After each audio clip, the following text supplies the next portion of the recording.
Hello, everybody, and welcome to our second webinar for Organic Week. We are happy to have everybody attending today's webinar, which is going to focus on organic consumer perspectives. And we are excited to have our guest presenter today. Just to highlight that as the Canada Organic Trade Association, we do engage in a lot of research, and we do think it's important to have independent research by reputable firms. So today, who we will have joining us is Lisa Covens from Legere 360. She has over 19 years of marketing research experience, and she is the vice president of Legere. She manages communications and the public affairs practice and is the senior member of the Toronto office. Her clients include some of the top PR agencies in Canada and communication practitioners at several corporations, associations, and retailers. She focuses her practice on research for media attention across numerous industries, along with the reputation, crisis management, public affairs, and research. She's well versed in both quantitative and qualitative research methods and is security cleared for federal government moderator. And she has a boatload of experience with a honors degree in political science as well as a master's degree in political science. And she's also been co-teaching PR research methods in the Bachelor of Public Relations program at Humber College for the past 2 years. So thank you very much, Lisa. Today we are going to hand the torch over to you, and I will be asking participants to any questions that you have. We have the questions pane at your right-hand side on your screen. If you could note down your questions, and at the end, I'll be helping to moderate any questions that you have for Lisa as she's presenting, and we will take all of your queries then. And so I will stop my video and turn it over to you, Lisa. Thank you. Great, thank you. All right, so what we've done for Canada Organic Trade Association, we in August, which seems a bit of a lifetime ago, but it was only a few weeks ago, completed an online survey with 1,001 Canadians who are over the age of 18. And we used our Legere panel, it's called LEO. We have nearly 500,000 members of our panel that we reach out to for various surveys throughout the year. And yeah, so that's how we did this survey this time. There is some comparison data throughout this report to a study that was conducted also by Canada Organic Trade Association, but not with Legere. They hadn't met us yet, so they used another supplier. And so we are comparing some of our data to their data where the questions were similar across the 2 years. So there is 4 years that have passed since then, so a lot of things have actually changed in that time. All right, so we'll jump into the results, and then at the end, I'm going to give you 5 key takeaways from all of the results. So we'll ease into this with grocery shopping role. So more than half say that their role in grocery shopping is that they are the primary grocery shopper in the household. This is similar to 2016. These kind of stats typically don't change from year to year, and that's what we've seen here. Women are slightly more likely to declare themselves the primary grocery shopper in the household. An additional 41% say they share the grocery shopping at 41%, and then 6% say they do not shop for groceries at all, and they tend to be the 18 to 24-year-olds, probably still living in their parents' house and not contributing to the grocery shopping. So what do Canadians spend per week on groceries? On average, it's $158. This has gone up. We don't have the averages from 2016, but if you just look at the percentages, if you look at, for instance, 200 plus, so if you're spending over $200 per week in groceries, that's 30% of Canadians are spending that much money per week, whereas 4 years ago, only 19% were spending $200 plus per week. And that could really also be a result of COVID. We didn't ask specifically about behavior changes with COVID, but people are spending more time in their house and potentially spending more money on groceries as a result. They are on average spending the same amount eating or drinking out compared to 2016. I'm guessing, and from what we've seen in other research, that people are eating out and drinking out less. Obviously, there's a lot of rules that have just changed in some provinces versus others. So the ability to do so has been limited for a lot of people. But of course, prices of eating out go up. So the amount spent is kind of similar compared to 2016, where if it were a non-COVID year, I would expect from other research that I've seen for that average to have gone up just or throughout the last 4 years. Right, so in terms of organic grocery items, 2/3 buy at least some organic grocery items per week. But we are seeing that the percentage who are buying has gone up, because if you look at the percentage who say they don't buy organic items at all, this year it's 34%. 4 years ago, it was 44%. So there's a 10% shift from people who said that they didn't buy any organic items 4 years ago to today, where it's only 1/3 of Canadians are not buying any organic grocery items. And that shift has largely come from the actual heavy users. So that 10% can be mostly found in the Canadians who are spending 25% or more of their grocery bill on organic items per week. So it's not only a shift, but it's a shift in terms of quantity as well. So who are these heavy organic buyers? They tend to be those with children in their households that are less than 18 years old. And they also skew younger. So as you can see by the chart in my bottom right-hand corner, as age increases, likelihood to be a heavy organic shopper decreases. So you're obviously getting the market early, and that will continue as they age, presumably. But certainly like the 18 to 24-year-olds, 25 to 34-year-olds, and 35 to 44-year-olds, that's the bucket that is buying organic items as a higher percentage of their grocery spend. All right, so what organic food categories are they purchasing? So fruits and vegetables, still number one, almost an identical percentage from 2016. In 2016, it was 77%, no different this year at 78%. But what has gone up is meat or poultry. So 4 years ago, only 26% said that they were buying organic meat or poultry, and that number has jumped to 32%. So that's quite a big jump. The other numbers have sort of remained the same since 2016. 25% say they're buying dairy products, 22% are buying breads and grains. That's more likely to be men than women, actually. And 13% say they're buying snacks, packaged or canned foods in the organic section. And that's, again, similar to 4 years ago.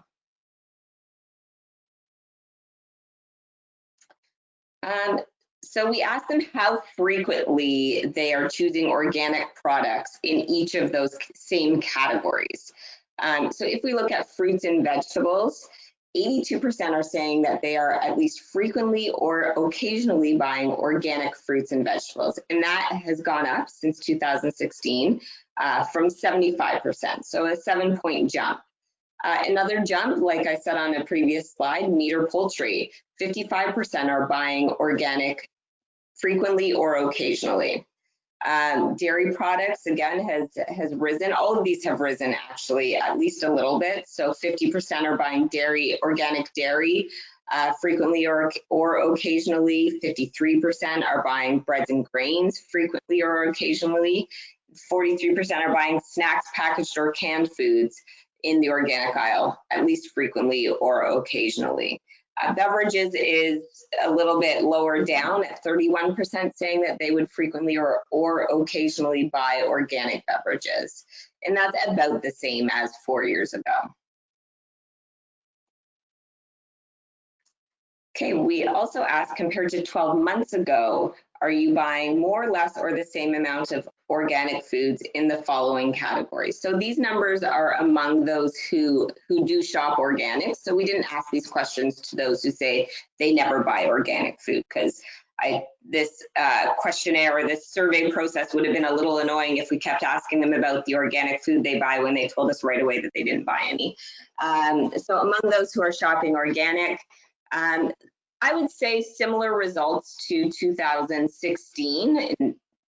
So, but 25% are saying that they are buying more fruits and vegetables in the organic section than they did 12 months ago. So the purchase increase, it's still steadily increasing like it was in 2016. So organic foods overall, 16% are saying they are buying more. Typically, the majority of Canadians are buying the same amount of organic foods, fruits, vegetables, and other foods as they were 12 months ago. All right, so we asked, when looking for organic products, how much influence do the following play in what types of products or specific brands that you buy? So the top influencer is the value for money, and cost is going to come up again on another slide, and it typically does when we're talking about food. We do a lot of research in the food category at Leger, and specifically on my team. And, you know, we talk about labeling, we talk about Canadian, we talk about all different types of things you might see when you're buying food. And at the end of the day, cost and value for money always tends to find its way to the top when people are making decisions. And as you can see on one of the first slides I talked about, the cost of weekly grocery shopping has increased quite significantly for people. So of course, you know, if you're seeing your grocery bill rising, then you may need to be a little more conscious of what you're paying for certain items. So not surprisingly, when looking at organics, value for money, it has the most influence, with 84% saying that it has an influence. This is slightly higher than 2016, where 78%, still high, but slightly more this year, are saying value for money is influential. Recommendations from a friend or family member also have influence for 60% of Canadians who are shopping organic. That just rose a little bit since 2016. It did go from 56 to 60. Recommendations by a health professional went to 53% in terms of influence from 44. So that was a bit of a jump.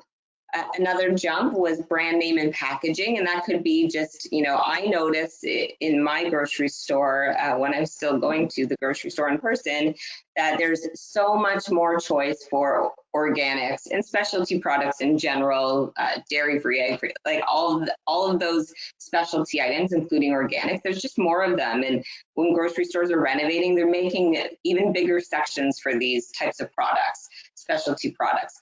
So it's not surprising that brand name and packaging has more influence this year than it did 4 years ago. 45% are saying it has an influence. So people are seeing more of these products, but they're also gravitating to certain names and certain packaging that they may recognize.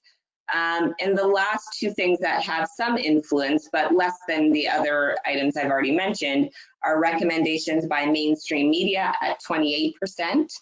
And social media and or website recommendations. So those didn't really budge from 2016. They still are a bit lower on the totem pole in terms of people's decision-making process and how much influence they have. So that is something we would see elsewhere as well. These are shaking out how I would expect them to. All right, so where are people shopping for organic food? Typically in their regular grocery stores and supermarkets at 82%.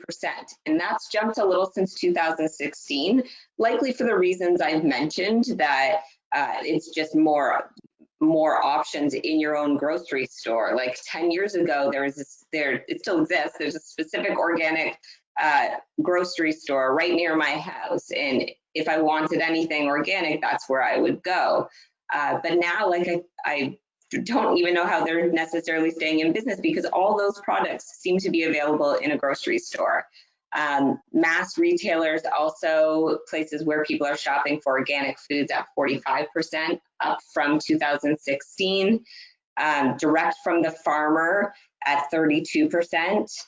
And natural health stores or grocers, similar to the last wave of research that was done at 25%. But what's notable on that one is that Quebec is way higher at 39%. And that is also something that isn't that surprising for us at Leger. We've done a lot of research. We are headquartered in Quebec. We study Quebecers extensively. Our CEO wrote a book, The Quebec Code, all about all of these differences we see about Quebec all the time. And one of the main differences in Quebec is that they don't like to shop. Like they wouldn't go to Walmart and buy makeup. They wouldn't go to Walmart and pick up Tylenol. They want to go to a pharmacy to buy Tylenol, even though you can buy it in all these other places. They want to buy makeup from a store that sells only makeup. They're very specific shoppers. And so it's not surprising that when they want to buy health food or organic food, they would go to a specific store that is meant for organic food. And they're at 39% shopping at a natural health store or a grocer that sells those types of products. So that's way higher than the rest of the country, which is what we're used to seeing.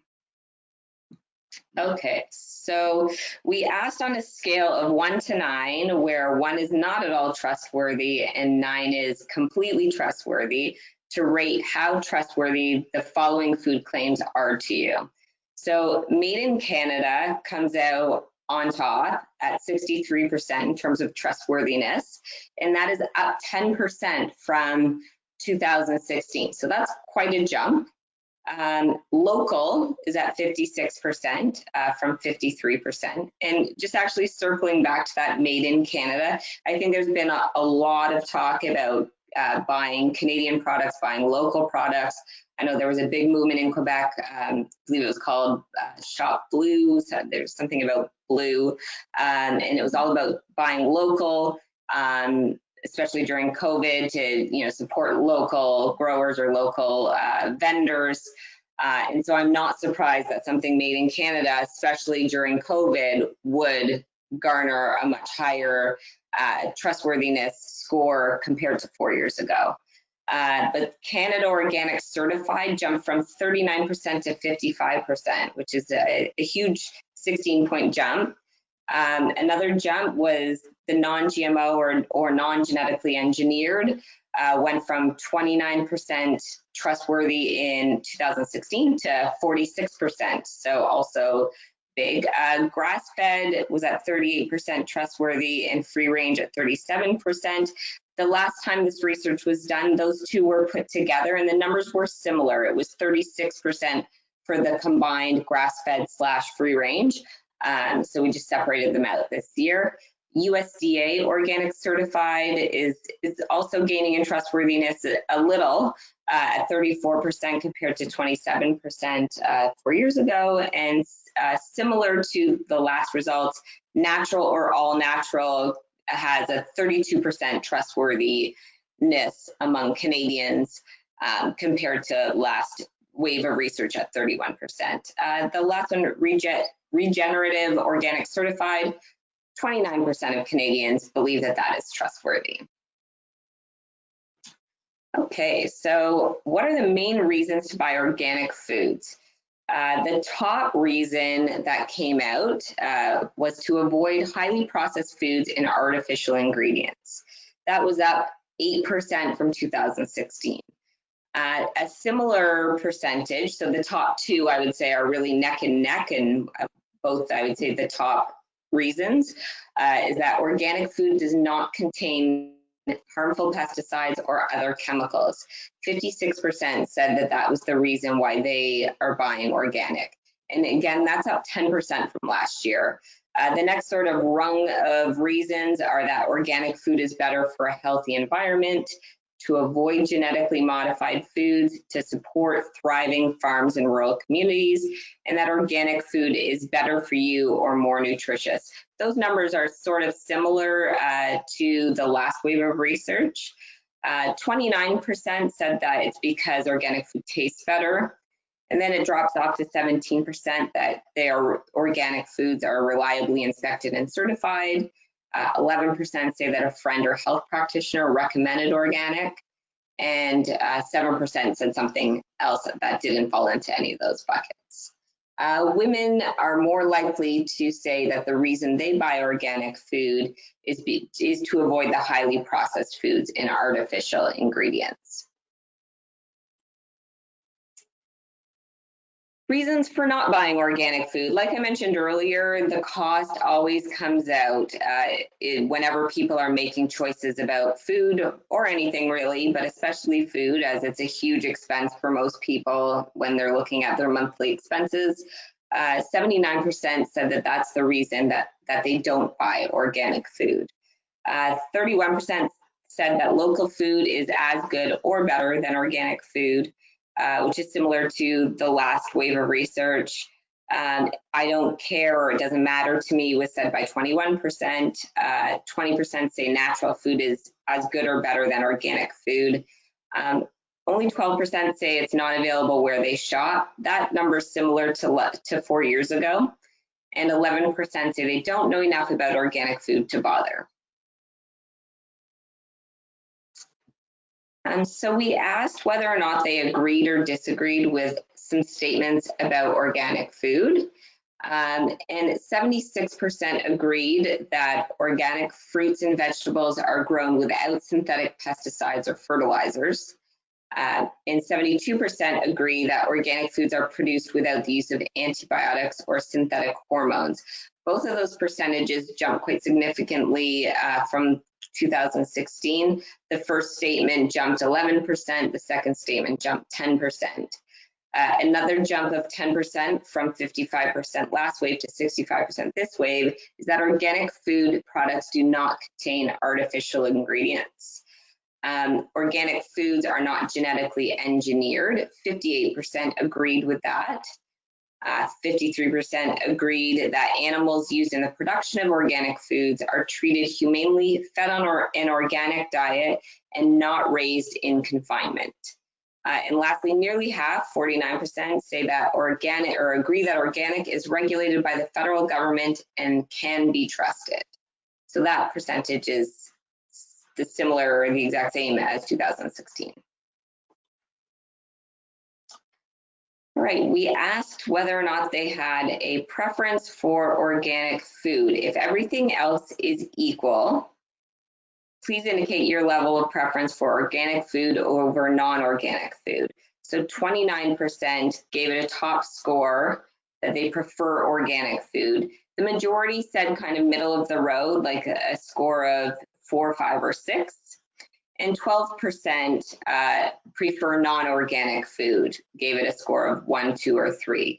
The number of people the percentage of people who prefer organic food has gone up slightly since 2016. So it jumped from 26% to 29%. So a slight jump, but still a jump.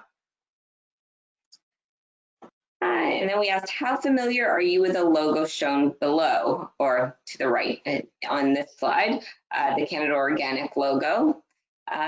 This also saw a big jump from 29% in 2016 who said that they were familiar or very familiar or somewhat familiar to 40% this year. So that's an 11-point jump, which is showing that certainly people are familiar with this logo.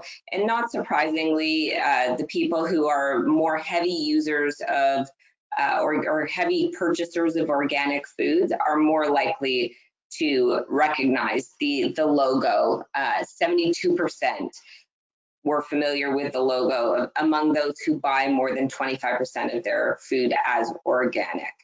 And then, of course, what's dragging the number down is the percentage who don't buy organic. Only 15% of those people recognized the logo. Then we asked, what do you associate this logo with?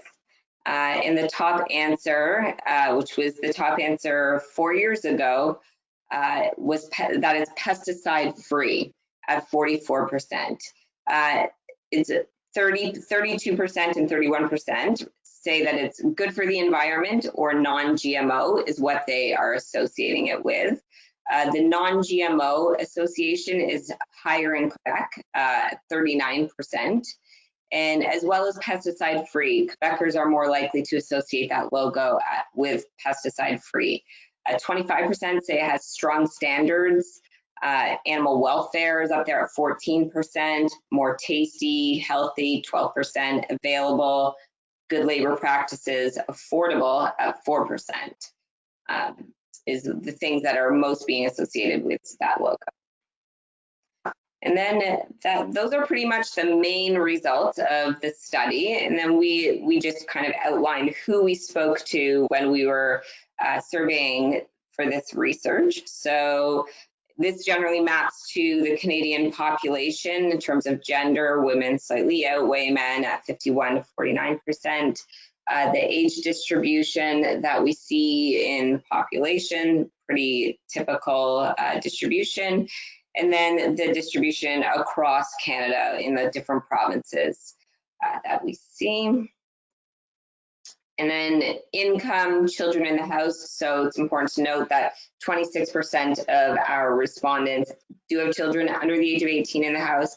So when they're talking about what they're buying at the grocery store or what they're spending, that does include a household with children. Education breakdown, nearly half have a university education.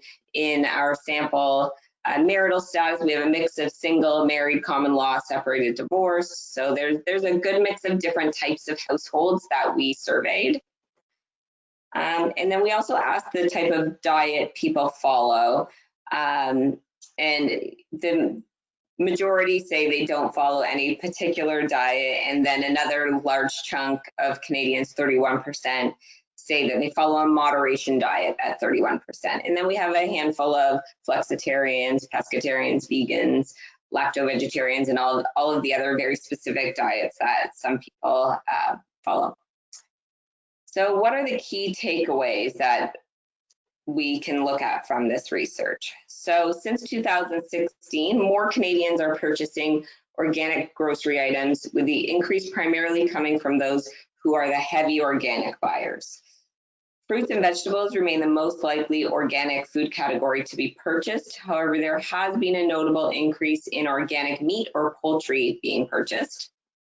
Among those who shop organic groceries, frequency of buying each category has increased since 2016. But again, fruits and vegetables remain the most frequently purchased organic category. The Made in Canada and Canada Organic Certified are gaining more traction in terms of trustworthiness since 2016. And the Canada Organic logo is also gaining in familiarity since 2016.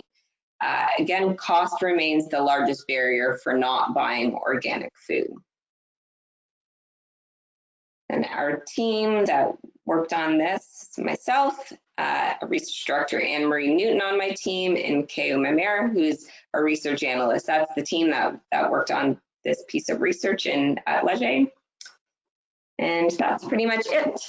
So I'm happy to take any questions or comments from people. Great. Thanks so much, Lisa. That was excellent. And I like how much detail you went into on each slide. And I'm sure we're going to have lots of questions. So if anybody would like to pose your questions, unfortunately, we can't unmute you. So you'll have to write your questions down below in the box and put it under the chat window, because I believe the questions function. Oh, I always say that the questions function's not working, and then it does. Okay. So Jerome Antoine is based in Quebec, and he was just clarifying the program that you were talking about, sourcing local, is called Panier Bleu, or Blue Basket. Oh, thank you. Yeah, so that I know, I was doing a lot of media interviews at the time, and we all were quoting the fact that Quebec just activated so quickly around COVID, creating amazing rural hubs that could get local product out to urban areas, etc. So pretty amazing. We do have a question in regards to whether this will be available afterwards. Yes, we are recording all of our webinars, and we will be distributing the link of all the recordings on our GoToWebinar event channel. So stay tuned, you can have a copy. Now there's a question from Heather regarding, it looks like D014, so you might need to switch back the screen there. What exactly are the variables that are being held equal? So it's like, if all things were equal, would you purchase organic? Equal costs, or what other variables are you talking about? Trying to find that one second here. I think that's what the question read as. Hang on a second, sorry. I think I skipped over it too fast.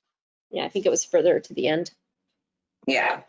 I think that's, yes. So I believe that is just how the question was read. So if everything else is equal. So I guess depending on, like if you're grocery shopping, I guess you're putting on your grocery shopping hat. Like if price was equal, if, you know, if you're looking at two pairs, are they like, is one like beautiful and green and one not? Like if you're looking at two equal things is how I would have answered the question. I can't obviously determine how everybody pictured that, but that's what they were told to consider. Right. It's just if everything else is equal, you have two things the same, but one is organic and one's not, which would you choose? Yeah. Another variable, because I know we've done these questions for the last 2-3 years when we worked with Ipsos as well. It was like, if it's available, if it's the same price, if your brand that you like is available, like all those sort of deterrents, if those were not a factor, would you choose an organic versus a non-organic? That's really the basis of that question. So then, also, can you explain how you recruited the respondents? Sure. So if we want to take a really big step back, so Leger created our panel, I would say organically, but maybe that's not the right word in this case.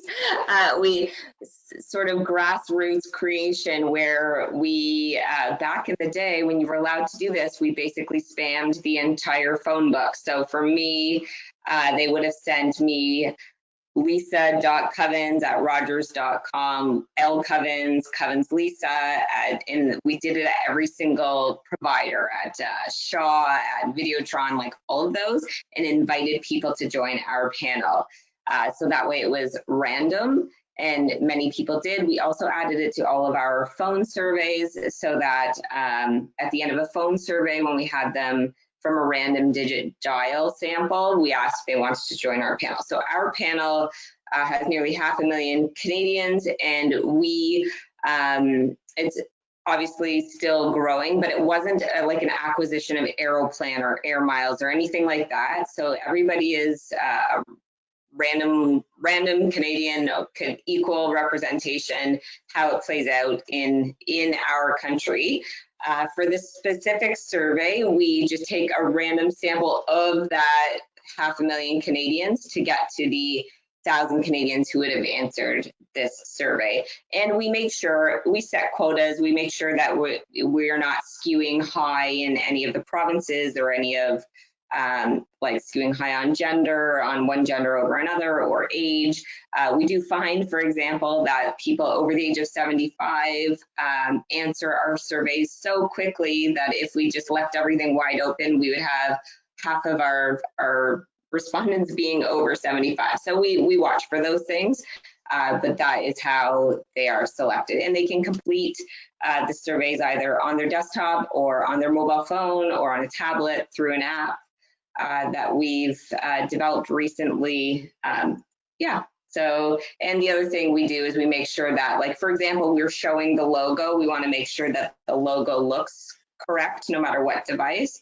So we program everything so that it's mobile first. So we make sure, because a lot of our respondents answer on their smartphones, we want to make sure that it looks right on a mobile phone, and then it plays out on the desktop. Will just look a little bigger, but the lowest common denominator for us is the mobile application. We want to make sure that people can see things properly. That was probably a really long answer. Although, I mean, it shows the rigor and why we're working with you, right? Because it's not just organic consumers. We really want to catch the overall Canadian perspective. I have a follow-up question to that because, we try to do regional reports sometimes for the provinces. And Saskatchewan and Manitoba are always combined. And is that simply because there's just not enough respondents? There's just not a lot of Canadians in Manitoba or Saskatchewan. Those provinces are really small in terms of population. So it's basically like the Atlantic Canada, the territories, and Manitoba, Saskatchewan are our smallest provinces by quite a lot. So I don't know if anyone's been following the COVID statistics, but I'm always looking like at the balance of, okay, there's this many cases, but it's in this province and there's only like based on a percentage basis. So I feel like, my everyday knowledge of how our country is mapped out in terms of population is really given me an advantage when looking at these statistics, because it's so natural for me now to know the distribution because I look at it every single day. But yeah, it's Saskatchewan and Manitoba, while they're large in size, they actually have quite a spread out population. Some of the northern parts are very unpopulated, and especially Manitoba. Like the majority, I think the vast majority of people who live in Manitoba live in Winnipeg. So. Gotcha. Great. Well, we have a question from Giovan from Edmonton. Thank you for the presentation. What general comments can you make of the prices and trends on organic in the next few years? On the price? And the trend. Sorry, and the trend. So what I'm seeing is it looks like it's going to continue to map towards people buying organic. It's going to be like it's slow. It's not going to jump overnight. And I think, as you can see from a 4-year difference, it's definitely been building. And if there was a very consistent story throughout this whole research, that everything is nudging in the right direction. So it wasn't like a few things were like, oh, this made a really big jump in the past 4 years, but all of these other metrics didn't.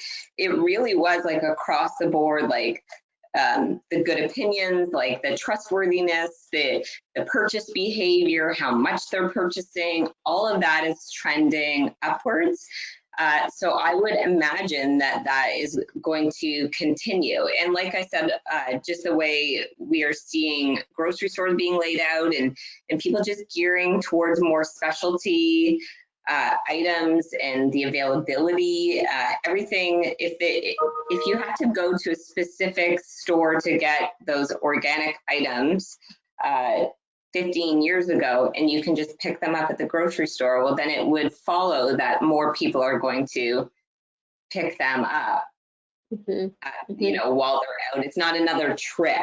Like just from my own experience, I had a son with egg and dairy allergies, and a lot of the organic stuff was also like egg and dairy free. So I knew where I could buy all of that stuff. But all of those same items that I used to make 6 trips for 14 years ago to various grocery stores to collect each thing that I knew my son could eat is now just at the grocery store. So fast forward, my life would have been a lot easier back then. And I think that's what most people's experience is. That's great. Yeah, I would say we've been doing a lot of keeping our eye on the research that's out there. And in the US, the SPINS data has shown that in the period where COVID started and then kind of embraced, organic continued just rise. And the only big change in consumer behavior was that people would buy more in bulk, more staple foods, more things they could freeze, clearly. They needed things that could last. And they were also choosing more no-name brands, or going outside of their regular brand loyalty to find maybe a cheaper option, cheaper and bigger. Yeah, so that's what the SPINS data was telling us. But certainly it was all about organic, and that the sales did not dip; they skyrocketed. I think we're hearing that, we're seeing that across the board. We did a very non-scientific survey where we we sent it out. We gave people about a week, and it was about 250 respondents, but not with the rigor of your panel.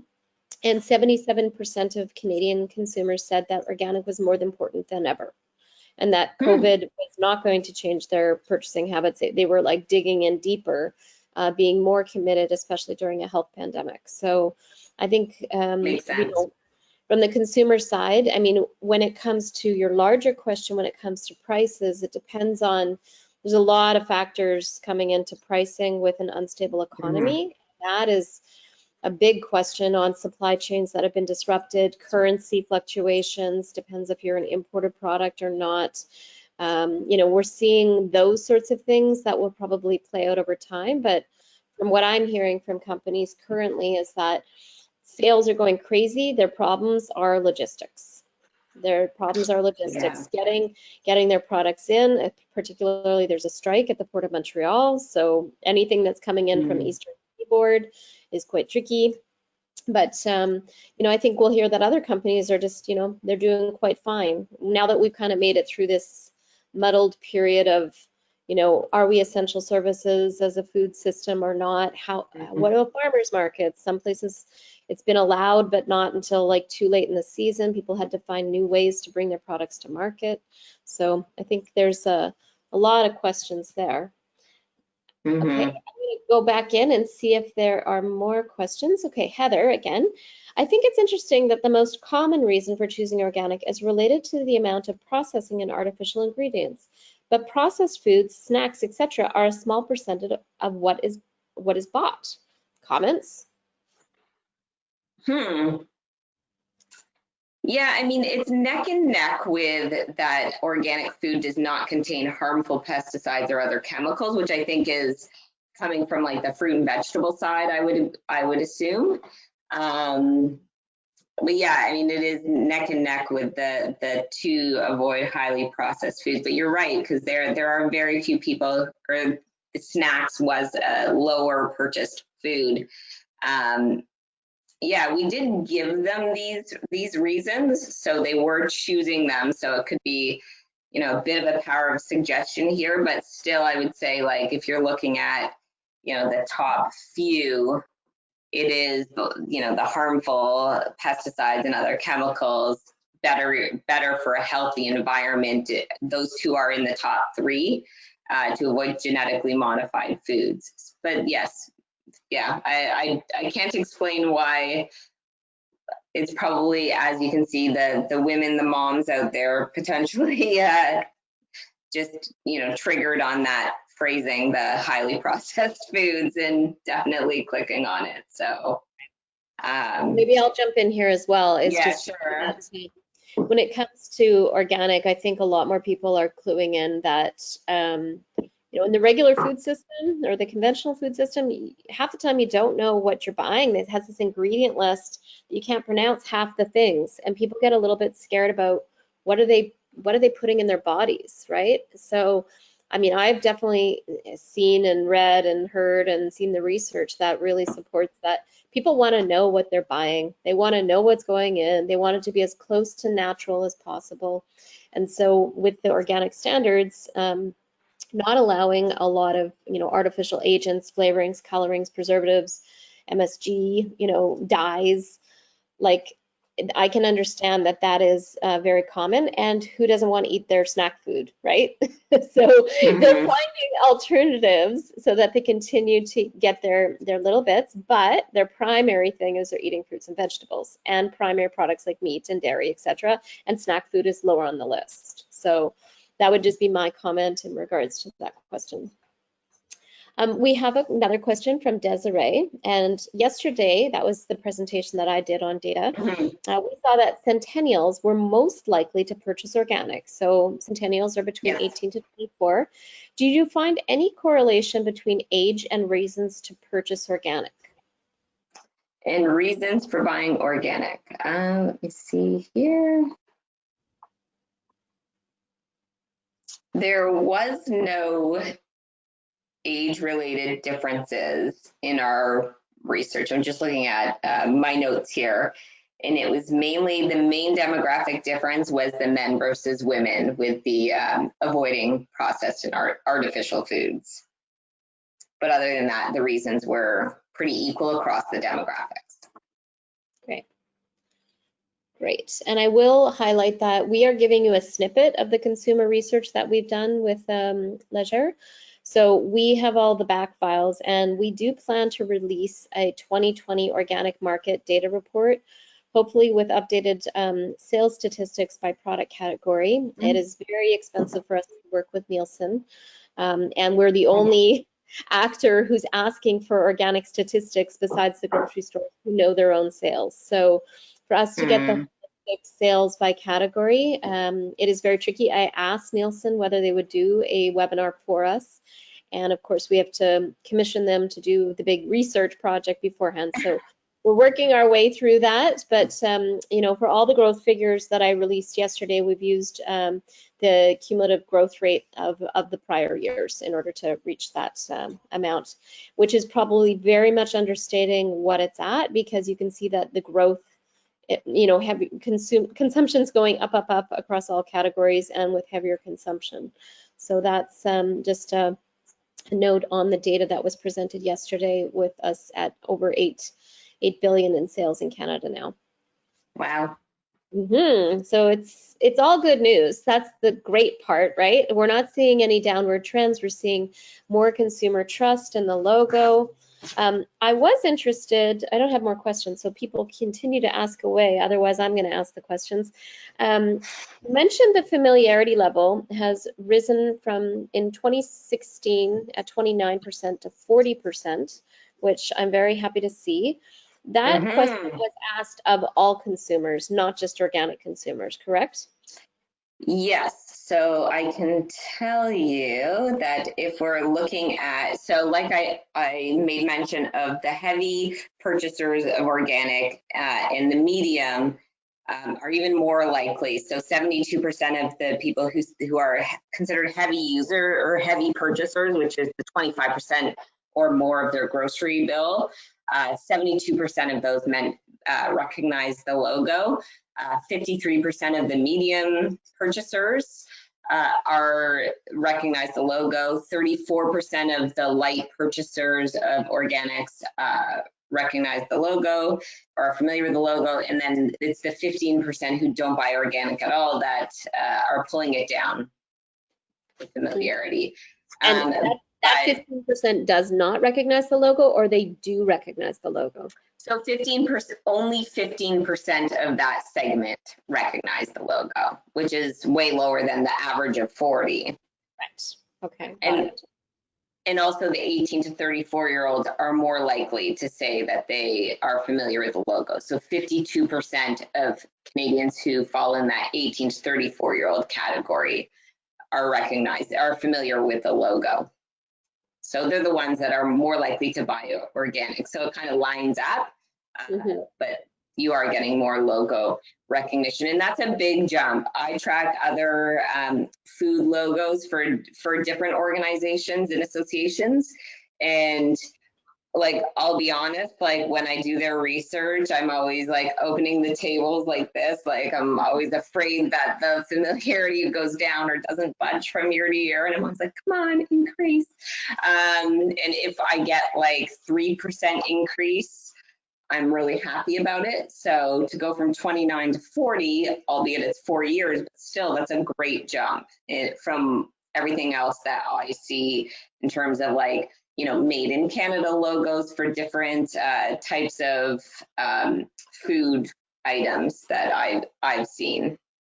Well, I have to say I'm very happy, because in our 3-year plan, we had put this as a goal to increase consumer familiarity up to 40%, and you hit it. Oh, wow. We collectively as the industry have hit it, right? So I think that's pretty great to see that, you know, when we put together that number, it felt really impossible to imagine it jumping that high in 3 years. But this is really why we do this type of consumer education, and we do Organic Week, which is all oriented towards consumers. So just so everybody on the call knows, we will be doing a follow-up study on a handful of questions. to actually look at the impact of the Organic Week campaign. So we're going to go to market again the first week of October. And then in our debrief report from Organic Week, anybody who has been involved as a partner, we will also be giving you those updated statistics just to kind of let you know the impact of us collectively marketing and recognizing the logo and deepening education on what is the logo, why do you trust it, you know, what does it represent, and really making sure that all our outreach activities are hitting our different target categories. I have to say, like, it hasn't been a real goal to try and impact maybe some of the older generation that are pretty converted to not being interested in organic. We're really focusing on, I love that chart that you had where it shows, you know, those that are youngest and it kind of declines. So we're focusing on that middle group, right? Not just the deep committed and loyal, but those that are going to spread the news. You know, there's all sorts of personal reasons why people might be choosing organic, but I can tell you that word of mouth advertising that happens through friends and family and health practitioners, that is huge on trying to like get more people engaged in understanding the food system and what is the organic promise. So I do have another question that snuck in here. I like you, Heather, because you asked lots of questions. Is there any regulations surrounding regenerative organic logos? Do you have any brand product examples of this logo? I haven't seen it myself. So we're actually going to do an entire webinar on this regenerative organic certified program, which is fairly new, on Thursday. So tune into our webinar. I guess that is tomorrow. And we are going to be, we'll be showing the logo there, but we did use it when we tested. Would you mind going back to that slide on regenerative organic certification? Sure. I think it First was. time that we're testing that logo. We generally, when we go and we do our testing year over year, we don't have that many new programs coming out, but we knew that this is a program that Canada Organic Trade Association, we think is a good thing. We endorse it and we want to educate our consumers about it because it brings back the fair element that has not been a part of our fair trade standards when we became regulated. And of course, fairness is a key component that we really care about. So the Regenerative Organic Certified program is a combination of the fair trade program, organic certified, and animal welfare program, certification programs such as Certified Humane. So we will be doing consistent testing on this moving forward. I'm not surprised at 29%. That's a benchmark. It was piloted only in the last couple years and only released with its new standards this year. So we thought this was a good time for us to be able to get a benchmark of consumer knowledge of, you know, what is regenerative organic certified at this point, and then we'll continue testing it to see if it starts to gain momentum as more people learn about it, more brands embrace it, and are open to being in this new certification program. Do you want to add any other comments, Lisa, or have I taken your airtime? No, not at all. Not at all. No, I don't have anything to add with the regenerative organic certified. I'm not as familiar with that myself, actually. So I'm going to actually look into that more when we're done this call. Sounds good. There's another question from Samir. Is there an average price differential between organic and conventional produce and fruit? That would be a question for you. We didn't test it, so that's not something that we generally test on pricing. I've seen studies before that we've done where essentially we ask the consumer how much more are you willing to pay, and it's between 10 and 15%, but there's not enough good resources out there in regards to pricing available for the organic sector. Organic Biz is a magazine, an online publication that provides a lot of pricing updates in regards to grains and cereals. But as for fresh fruit, we have been engaged with Statistics Canada, Agriculture Canada to try and come up with a mechanism so that we can track organic pricing differentials and actually know what is the going price for organic on the marketplace. So stay tuned. Maybe this is fodder for another webinar once we kind of establish the mechanism. and we could maybe have another presenter on that topic, because everything that's to do with organic is generally always lumped in with conventional, and we have to do a lot of extraction to try and pull out our numbers out of the main numbers that are happening. So that's a great question, Samir. Okay, well, we've got 5 minutes left. Do we have any last questions coming from the audience? Oh, and there's Heather. Thank you, Heather. Can you comment on transition organic marketing? I have seen this on Kashi products. Kashi is a cereal company that's based in the United States. Will Canada do this? So you are very knowledgeable, Heather. Kashi came out with a program where they wanted to encourage the farmers to transition to organic. And so essentially they were going to pay the organic premium on the products they were buying before they were actually fully certified. And they tried, like they came out with this logo that was certified by QAI International, one of the recognized certification bodies, both by NOP and the Canadian Organic System. Excuse me. And it's the only brand I ever saw do it, frankly. And so there was some momentum that was happening with our sister association, Organic Trade Association, talking to the NOP about whether this is something that could be institutionalized and continue to create a program that would like allow companies. They never said organic, they always just said certified transitional. And I think it always brings up these consumer confusion questions. That's automatically what I thought is certified transition what? Because you can't say the word organic because organic's protected by federal governments, right? So I have not heard whether the program has been successful for Kashi. I have not heard of it advancing in the United States. I would be aware of it if it is happening in Canada, and I do not know of anything so far. But if I am incorrect, I would love for somebody to reach out and let me know. There are companies that do initiatives like this on their own without kind of seeking the certification process. So any very committed brand sometimes will pay for the certification fee for their supply chain to convert over, etc. But it wasn't part of, like, those are just private initiatives that we once in a while hear about, and they're not sort of part of a larger program. But that's a really good question. And that was, I think, about 3 years ago that I learned about that initiative. So maybe those products have made it through the 3-year cycle now and can actually get certified as organic in the Kashi supply chain. So I almost wish I could take people off mute and ask if anybody else has more information on that, but this is the point of Organic Week. We want to have a dialogue. We're limited by our technology here today, but please go on our social media channels. Always just tag us with hashtag Organic Week. We are for sure on Instagram and Facebook. We've got conversations, we've got webinars happening all week, and we will be circulating all the copies of these presentations as soon as they download. So stay tuned. So I think we'll let you go there, Lisa. Thank you so much. It was very informative, and we really appreciate the work of your team and being available today to present. So thank you very much, and have a great Organic Week, everybody. Thank you so much. Thanks very much. Take care. Bye. Bye.